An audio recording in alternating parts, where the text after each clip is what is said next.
Alright mga kadong, nagpapainit muna ako sa aking service.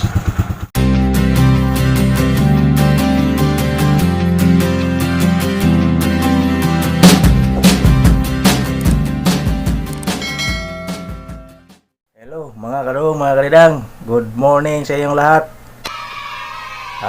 Time check mga kadong, ang oras natin ngayon ay alas 3:40 ng umaga ng madaling araw mga kadong. Nagising ko lang dahil mag-umpisa na naman sa panibagong araw, panibagong pag-asa sa buhay mga kadong. Ilang araw na rin ako hindi nakapag-vlog mga kadong dahil busy sa trabaho.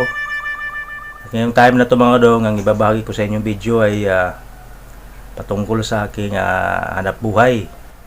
Dahil madalas talaga mga kadong ay ganitong oras yung aking paggising at mag-asikaso na kasi nagbabaho na ako ng kanin at ulam mga kadong dahil para makatipid na rin sa paggastos sa araw-araw dahil sa sobrang hina ng biyahe ngayon sa tricycle mga kadong dahil sa ating pandemya. Kami talaga ang unang-unang apektado at iba pa natin mga kababayan. Kaya mga kadong, ang ibabahagi ko sa inyong video ngayon ay patungkol sa aking hanap buhay mga kadong. At ang gagawin ko ngayon mga kadong ay magsaing. Magsasaya ko mga kadong. Good morning sa inyong lahat mga kadong, mga kalidang. Aking mga kababayang OFW, saan man kayong dapit sa ating mundo. Gising na ako. Good morning sa inyong lahat. Ako dulong ay magsayang ako mga kadong. Ito yung rice cooker namin. May kunting kanin pa.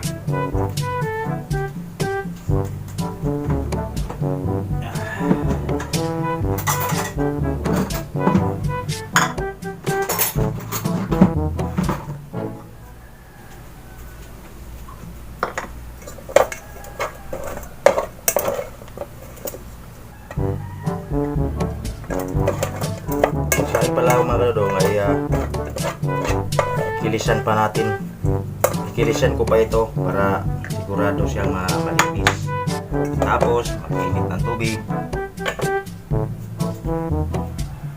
gasan muna natin.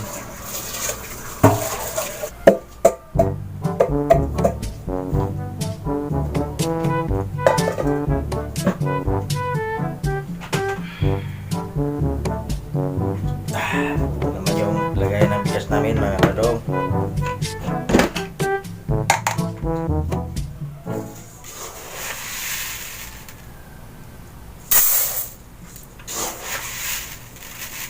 Dami-damihan ko ng saing mga kadong dahil ang iba ay aking babaonin at yung iba naman bumusal na rin sa aking asawa.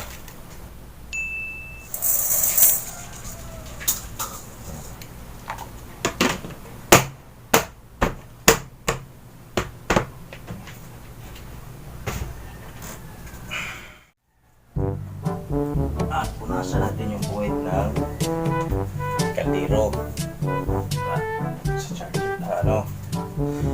rice cooker.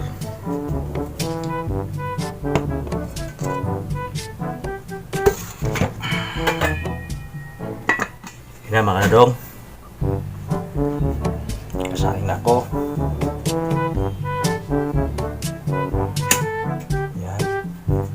Yan yung sinain ko. Kita yan. Tayin ko na lang na kulo yan at katapos naman mga kadong ay magkinit naman ako ng tubig dahil ako'y magkakape.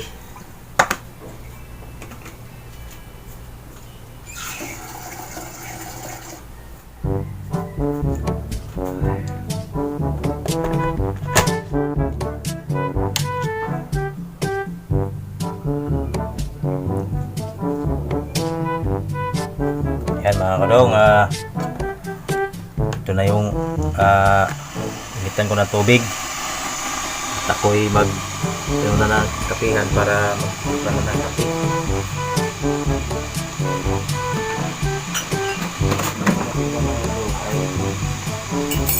Takip dahil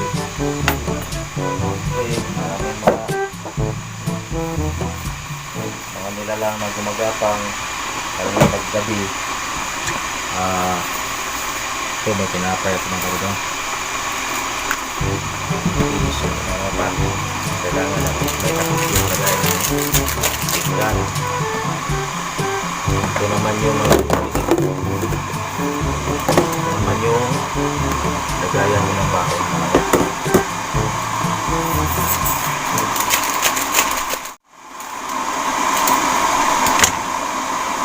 Yung kapityo ang laro.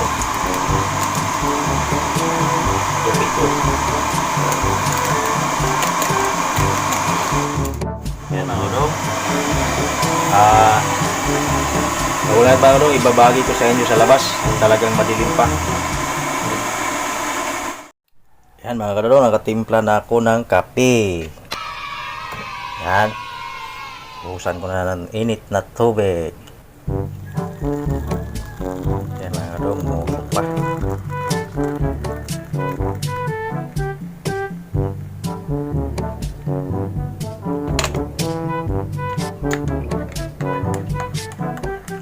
Kaping mainit.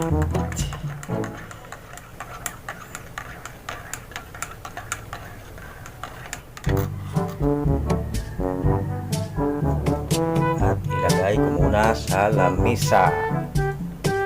Kamatapon.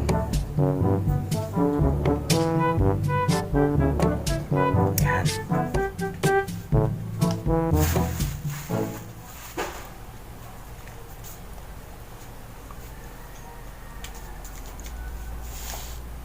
Yan mga kadong, aking kape at may natirang tinapay.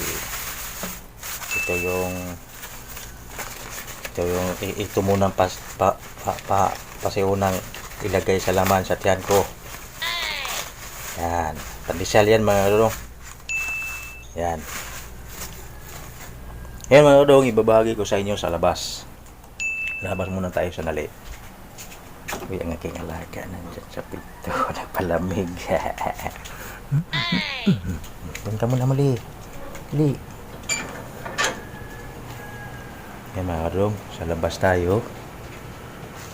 At may ilaw sa hallway. Tulog pa yung mga kapitbahay ko. Pintuan dito sa harap.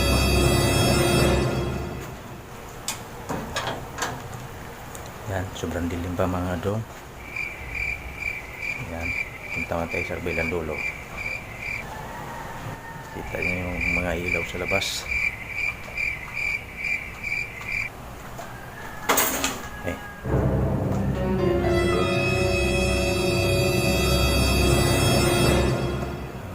Pag-iibahin ko dito banda mga kadong, ay madilim pa talaga.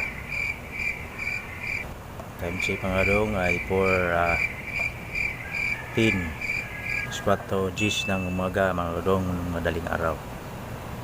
Ito madalas na nagigising ako upang mag-prepare na sa aking mga kailangan dalhin at ako'y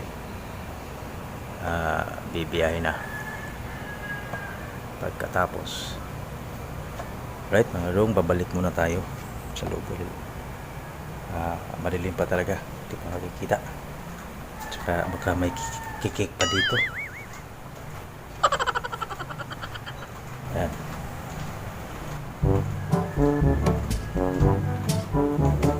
Dito na yung dalawang alaga. Pinto nagantay sa akin mga kadong. Pasok tayo ulit. Hindi madilim pa.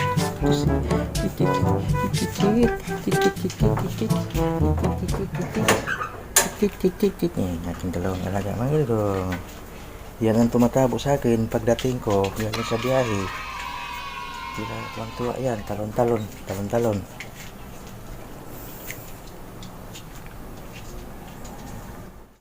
Alright mga kadong, mga kadang, pagkakapi muna ako at ulitin ko, good morning sa inyong lahat mga kadong, mga kadang. Saan man kayong dapit sa ating mundo, sa ating daigdig. Kung gabi sa inyo, good evening. Pag tulog kayo, di good night. Yan. Okay. Shoutout sa lahat ng aking mga supporter, mga subscriber, sa aking mga viewers. Shout out sa inyong lahat at sa maraming salamat sa walang niyong sawang pagsuporta sa akin. Ulit mga kadong, magkakape muna ako at pagkatapos ay maliligo na ako mga kadong. At i-update ko na lang kayo mamaya. Alright. Mga kadong, mga kadidang, good morning ulit sa inyong lahat. At ako'y tapos na maliligo mga kadong. Basa pa yung buko. At ako'y paalis na mga kadong. Dahil ang oras natin ngayon ay 4:45 na. Kailangan maaga-aga tayo ng konti. Alright. Okay mga kadong, lalabas na tayo sa aking tinitirahan. At tayo'y alis na mga kadong. Day, alis na ako. Walang kiss. Nadawat yung mukha. Alright mga kadong, alis na tayo. Okay mga alaga. Yan mga kadong. Saan yung isa? Yan. Yan. Alis na ako. Bilhin pa mga kadong. Day, alis na day. Madilis pa talaga. Higita mga kadong. Bababa na tayo sa udanan.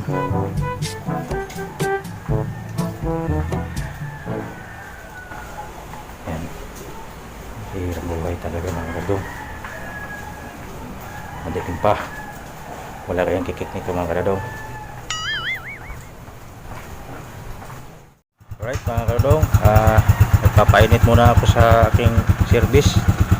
Mga kadong, ay ito yung gamit ko araw-araw mga kadong.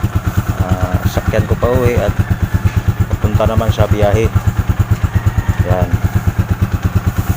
Okay mga kadong, i-update ko na lang kayo mamaya pag nakarating na ako doon sa aking pinagkarahian sa aking tricycle.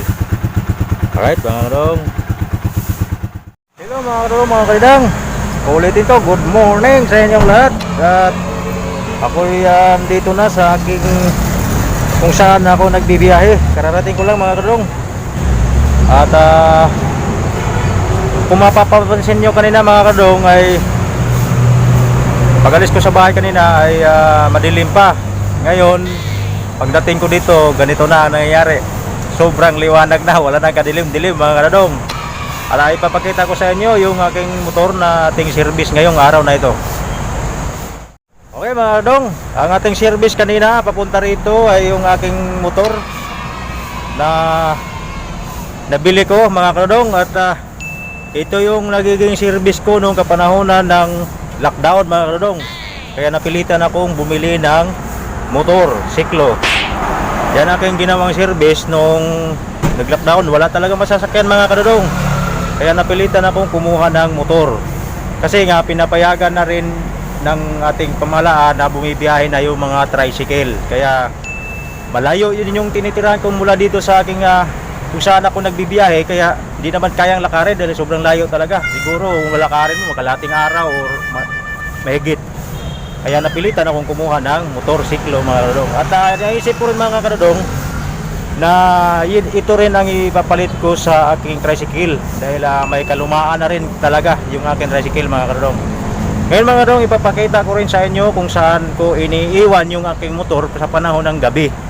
Pero kailangan ko rin talagang alisin pagdating ng umaga dahil medyo mahigpit dito sa amin ngayon mga kadong. Sa aming area kung saan kami nagbibiyahe. Nandyan na yung pangamba, baka mayroong clearing operation na baka siya ay bariker. Ngayon mga kadong, ipapakita ko rin sa inyo yung pinaparadahan ko sa aking tricycle mga kadong. Sa kasalukuyan pala mga kadong, marami dito nakaparada ang mga tricycle na mga kasamahan ko rin. Yan. So wala ko itong mga driver mga kadong. Siguro nag-prepare din sila para papunta rin siguro dito mga kadong. At dito yung tricycle ko. Yan. Yan ang aking tricycle mga kadong. At marami kami dito ngayon nakaparada. Yan. Yan lahat na mga parada dito mga kadong ay wala pa tong driver. Siguro nagpi-prepare pa sila lahat para sa pagbiyahe na naman sa araw na ito mga kadong. Yan. Ito yung tricycle ko. Medyo may kalumaan na siya mga kadong. Yan. Binukot-bukutan ko mga kadong, baka mamaya pag umuulan, sisipunin siya. Kasi medyo matanda na itong tricycle ko mga karong, kaya may balak na rin akong papalitan na ito pagdating ng araw. Pero sa panahon ngayon mga karong, dahil pandemic na tayo, medyo mahina ang biyahe, kaya ito muna yung aking ginagamit at hindi ko papapalitan to dahil kaya pa siyang tumakbo at magsakay ng pasahero at magsiservisyo pa sa taong bayan mga karong. Yan. Pinuputan ko siya, baka mamaya sipunin mga karong, baka ubuhin pa. Lagnatin. Yan. Ito yung tricycle ko mga karong. At itong kalsada naman ito mga karong, itong kalye na to, kung papunta ka doon mga karong, kung nakikita nyo sa video, papuntang Kalayaan Avenue. At kung papunta ka naman doon sa kabila, yan ang dulo, kikita nyo yung mga bus dyan mga karong, ay yan ang East Avenue. East Avenue yan mga karong. At kung mapapansin mo doon sa nakuputa, kikita nitong video na ito mga karong, ay yun ang aming pilahan ng tricycle. Yan, marami na sila mga karong, maraming maagang bumibiyahe talaga mga karong, dahil sa mas maganda daw yung maaga ka makapag-umpisa. Yan. At yung gilid na naman mga karong, ay yan ang Philippine Heart Center. Yan, along Matalino Street, Quezon City. Yan. Sila doon, marami na kami. Kapila na sila at ako'y wala pa. Kararating ko lang mga karong. Ngayon mga karong, balik tayo sa aking motor na nabili. Yan. Okay. Habang nagbibiyahe ako mga karong, dito ko lang ito ipaparada. Yan. Tatakpan ko siya mamaya. Yan ang ating tricycle, ating motorsiklo. Kasi ang bala ko rin na ipapalit ko sa aking tricycle mga karong pagdating ng tamang panahon. Yan.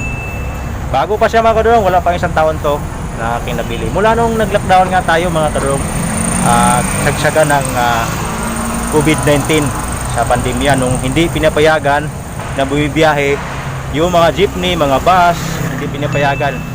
Kung may mga bus man, kulang, nabibilang talaga ang dami sa mga bus na pinapayagan mga karong. Kaya napakahirap sumakay ng public bicycle.